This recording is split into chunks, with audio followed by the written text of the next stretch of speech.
গণতন্ত্র সম্মানিত উপস্থিতি ইংরেজি শব্দ হচ্ছে ডেমোক্রেসি, যার অর্থ হচ্ছে গণতন্ত্র অর্থাৎ জনগণের শাসন। আব্রাহাম লিঙ্কন গণতন্ত্রের সংজ্ঞা দিতে গিয়ে বলেন, democracy is the government of the people, by the people and for the people. গণতন্ত্র এমন একটা সরকার ব্যবস্থা যা মানুষের দ্বারা মানুষের উপর পরিচালিত মানুষের প্রভুত্ব ভিত্তিক শাসন ব্যবস্থাকে বোঝায়। সম্মানিত উপস্থিতি, এই সংখ্যাটাই হচ্ছে শিরকি একটা সংখ্যা। সম্মানিত উপস্থিতি, এবার আসি ধর্মীয় এবং নৈতিক দ্বন্দ্ব। আমি এখানে কয়েকটা পয়েন্ট উল্লেখ করব। তার মধ্যে 1 নম্বর পয়েন্ট হচ্ছে গণতন্ত্র মানব রচিত বিধান দ্বারা দেশ শাসন করে, কিন্তু ইসলাম আল্লাহ প্রদত্ত জীবন বিধান দ্বারা দেশ শাসন করে। সম্মানিত উপস্থিতি, এই গণতন্ত্র যে দেশে প্রতিষ্ঠিত আছে, সম্মানিত লক্ষ্য করে দেখুন, আজকে জেনারেল বিচারকে বৈধতা ঘোষণা করেছে, যে সমস্ত আজকে পতিতালয়গুলোকে লাইসেন্স ভিত্তিক করা হয়েছে। সম্মানিত উপস্থিতি, 2 নম্বর পয়েন্ট, ইসলামের স্লোগান সমস্ত ক্ষমতার উৎস আল্লাহ পাক রব্বুল আলামিন, কিন্তু গণতন্ত্রের স্লোগান হলো সকল ক্ষমতার উৎস জনগণ। সম্মানিত উপস্থিতি, লা হাওলা ওয়ালা কুওয়াতা ইল্লা বিল্লাহ, কত বড় শিরকি কথাবার্তা!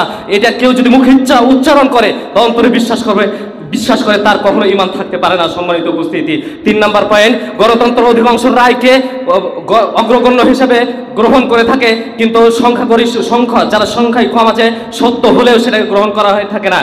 যেমন উদাহরণ দিলে বুঝতে পারবেন, 100 জন ব্যক্তি যদি মিথ্যার পক্ষে থাকে, 50 জন ব্যক্তি যদি সত্যের পক্ষে থাকে, তাহলে 50 জনের মতকে গ্রহণ করা হবে না। এটা হচ্ছে গণতন্ত্রের নীতি। 4 নম্বর পয়েন্ট, গণতন্ত্রের হিংসা। গণতন্ত্রের মূল ভিত্তি হচ্ছে হিংসা। সম্মানিত উপস্থিতি, বার্ট্রান্ড রাসেল বলছেন যে গণতন্ত্রের মূল ভিত্তি হচ্ছে হিংসা। সম্মানিত উপস্থিতি, অথচ ইসলাম নিষেধ করে দিচ্ছে। আল্লাহ রাসূল বলছেন, লা তাহাসাদু ওয়া লা তাবাগাদু, একে অপরে হিংসা বিদ্বেষ পোষণ করিও না, রাগ করিও না। সম্মানিত উপস্থিতি, 4 নম্বর পয়েন্ট, গণতন্ত্র হচ্ছে স্বৈরতন্ত্র।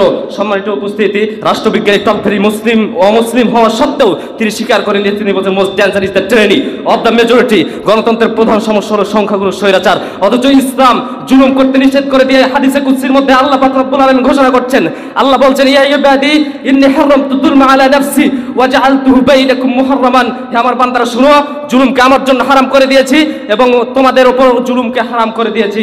সম্মানিত উপস্থিতি, এজন্য পরিশেষে বলতে চাই, গণতন্ত্র এই দুর্গন্ধ পচা জিনিসকে কখনো ইসলামের সাথে এক পাল্লায় মাপার কোনো সুযোগ নাই। এটা হচ্ছে দুর্বৃত্তের স্বৈরতন্ত্র এবং লম্পটদের ধোঁকাতন্ত্র ছাড়া আর কিছুই নয়। এজন্য আল্লাহর কাছে দোয়া করি, আল্লাহ যেন মুসলিম উম্মাকে সঠিক বুঝ দান করেন।